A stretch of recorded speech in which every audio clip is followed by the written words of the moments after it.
नमस्कार, स्वागत है आप सभी का। 1,70,000 बिहार शिक्षक भर्ती में अन्य राज्यों के अभ्यर्थियों को भी एलिजिबल किया गया है। इसको लेकर के एक नोटिस आप सभी को दिखाई गई थी। अब ये सरकार के गजट के माध्यम से अधिसूचना भी इसको लेकर के जारी कर दी गई है। जैसा कि आप सभी यहाँ पर देख सकते हैं, बिहार सरकार शिक्षा विभाग अधिसूचना। संविधान के अनुच्छेद 309 के परंतु के अधीन प्रदत्त शक्तियों का प्रयोग करते हुए अब ये जो नियमावली में संशोधन किया गया है, अब इसके अंतर्गत बिहार की शिक्षक भर्ती में अन्य राज्यों के अभ्यर्थी भी आवेदन कर सकते हैं, जिसमें प्राथमिक, माध्यमिक और उच्च माध्यमिक के लिए शिक्षकों की भर्ती हो रही है। बाकी इस भर्ती को लेकर के विस्तृत जानकारी इसके ठीक पहले वाले वीडियो के माध्यम से ऑलरेडी आप सभी को अब उसकी अपडेट दे चुके हैं। तो अगर आपको पूरी विस्तृत जानकारी चाहिए इस भर्ती से संबंधित तो आप वो वीडियो जा करके देख लीजिएगा। बाकी आवेदन संबंधी कोई भी दिक्कत अगर आपको लगे तो आप कमेंट करके पूछ सकते हैं, या आपके मन में कोई भी डाउट हो आप कमेंट करके पूछ सकते हैं। इसके बाद देखिए 69th बिहार लोक सेवा आयोग का विज्ञापन जारी हो चुका है, नोटिफिकेशन आ चुका है। कुल पदों की संख्या 235 है। तो जिन भी साथियों का यूपीपीसीएस 2023 प्री क्वालिफाइड नहीं हो पाए हैं तो आप बीपीएससी के लिए तैयारी कर सकते हैं, इसके लिए आप आवेदन कर सकते हैं। और यूपीपीसीएस 2023 की बात कर लें तो जो प्रश्न डिलीट हुए हैं उसकी वजह से पता नहीं चल पा रहा है कि लगभग कितनी कट ऑफ गई होगी। ज़्यादा जिनके क्वेश्चन करेक्ट थे ऐसे अभ्यर्थियों का सिलेक्शन नहीं हो पाया। कुछ अभ्यर्थी ऐसे हैं जो कि ऑलरेडी सेलेक्टेड है, वो भी इस बार का प्री क्वालिफाइड नहीं कर पाए। कुछ अभ्यर्थी हैं जो कि पहले मेंस लिख चुके हैं, वो लोग भी क्वालिफाइड नहीं कर पाए इस बार का प्री। या कुछ अभ्यर्थी इसके पहले वाले 2022 में इंटरव्यू तक पहुंच गए थे, लेकिन इस बार उनका प्री क्वालिफाइड नहीं हो पाए हैं। तो थोड़ा सा हमें मेहनत और अधिक करना होगा और टारगेट थोड़ा सा हमें लगभग 100 के आसपास का लेकर के चलना होगा नेक्स्ट बार, अगली बार के लिए। और निराश हताश होने के बजाय हम लोगों को फिर से तैयारी स्टार्ट कर देनी होगी।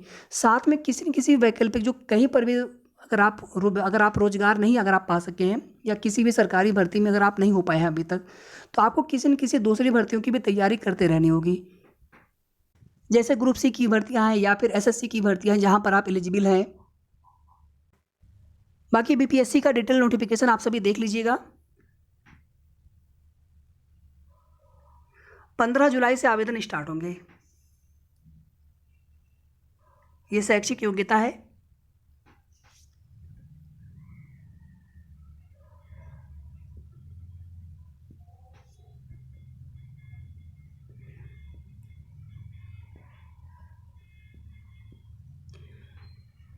उम्र सीमा अगर आप देखेंगे तो 20 वर्ष, 21 वर्ष व 22 वर्ष न्यूनतम सेवा बार, और अधिकतम अगर आप देखेंगे तो 37 वर्ष, 40 वर्ष, 42 वर्ष, अलग अलग कैटेगरी वाइज।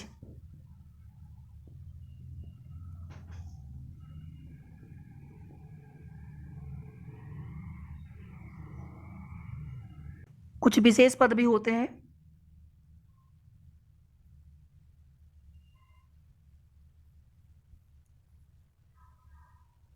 इसके आगे देखिए आपको एक लेटर देखने को मिला होगा 27/6/2023 की डेट में, जिसमें शिक्षा निदेशक की तरफ से समस्त मंडलीय सहायक शिक्षा निदेशक बेसिक उत्तर प्रदेश और समस्त जिला बेसिक शिक्षा अधिकारी उत्तर प्रदेश के लिए पत्र लिखा गया है, जिसमें ये बोला गया है कि अशासकीय सहायता प्राप्त जूनियर हाई स्कूलों से संबद्ध अनुदानित प्राइमरी प्रभाग में शिक्षकों की नियुक्तियों पर रोक लगाने के संबंध में अगर कोई भी भर्ती प्रक्रिया चल भी रही हो तो उस पर भी तत्काल रोक लगना है। अगर भर्ती कंप्लीट हो चुकी है पहले की तो अलग बात, लेकिन अगर भर्ती प्रक्रिया गतिमान भी हो वर्तमान में तो उस पर भी रोक लगाना है। इस तरह का लेटर आप पहले भी देख चुके होंगे। और अगर बात कर लें जूनियर की जो शिक्षक की भर्ती है, जो ऑलरेडी एक भर्ती प्रक्रिया चल रही है एडेड जूनियर हाई स्कूल की, तो उसमें आप पहले से ही देखेंगे तो मैनेजमेंट के लिए भर्ती करने पर रोक है। सरकार भर्ती प्रक्रिया कर रही है और एक ही भर्ती का विज्ञापन आया 2021 में और अभी तक वो भर्ती कंप्लीट नहीं हो सकी है। 3 जुलाई से कोर्ट में सुनवाई, रेगुलर सुनवाई फिर से स्टार्ट हो जाएगी, कोर्ट की छुट्टियां समाप्त हो जाएंगी। और उम्मीद तो पूरी है साथियों की 15 जुलाई तक या 15 जुलाई के आसपास तक आपको कोर्ट ऑर्डर देखने को मिल जाना चाहिए। बाकी पूरी तरह से चीज़ें जज साहब के ऊपर है, वो जब भी कोर्ट ऑर्डर सुनाना चाहें जल्दी भी सुना सकते हैं, थोड़ा समय लेकर के भी सुना सकते हैं। बस यहाँ पर यही आशा करते हैं, उम्मीद करते हैं कि अब जो है भर्ती में प्रक्रिया आगे बढ़े, कोर्ट ऑर्डर जैसे ही आए उसके बाद भर्ती पूरी हो। और इस भर्ती के साथ में आप सभी किसी न किसी दूसरी भर्तियों की तैयारी भी जरूर करते रहिए। बिहार शिक्षक भर्ती के लिए अगर आप आवेदन करना चाहते हो तो आप उसके लिए भी आवेदन कर लीजिएगा, क्योंकि अब उत्तर प्रदेश की भी अभ्यर्थी एलिजिबल हैं। और जिनका इस भर्ती में हो जाएगा, ये भर्ती तो पूरी होगी ही होगी, तो जिनका इस भर्ती में हो जाएगा तो उससे अच्छी बात क्या है। लेकिन आप सभी जानते हैं कि सहायक अध्यापक में मात्र 1504 सीटें ही हैं। और अगर हम मान लेते हैं कि 30,000 भी अगर आवेदन आते हैं, फॉर्म आवेदन होते हैं मेरिट लिस्ट बनाने के लिए, तो उस स्थिति में भी आप समझ लीजिए कि 30,000 में से 1504 ही अभ्यर्थियों का सिलेक्शन होना है, बाकी सबको निराशा हाथ लगेगी। तो हमें यहाँ पर किसी न किसी अन्य भर्ती की तैयारी ज़रूर करते रहना है, ताकि हमारा कहीं ना कहीं होना चाहिए। आज की डेट में सरकारी रोजगार मिलना ही सबसे बड़ी बात है। बाकी साथियों, जब कोर्ट की कॉज लिस्ट आनी स्टार्ट हो जाएंगी तभी यहाँ पर चीज़ें कन्फर्म होंगी कि कब तक कोर्ट ऑर्डर सुनाया जा सकता है। कुछ दिन का इंतज़ार यहाँ पर और है। बस यहाँ पर यही प्रार्थना करते हैं, उम्मीद करते हैं कि जल्द से जल्द कोर्ट ऑर्डर आए, और कोर्ट ऑर्डर आने के बाद से भर्ती प्रक्रिया आगे बढ़े। जो भी कोर्ट ऑर्डर आए उनका अनुपालन करते हुए भर्ती प्रक्रिया विभाग आगे बढ़ाएं। धन्यवाद।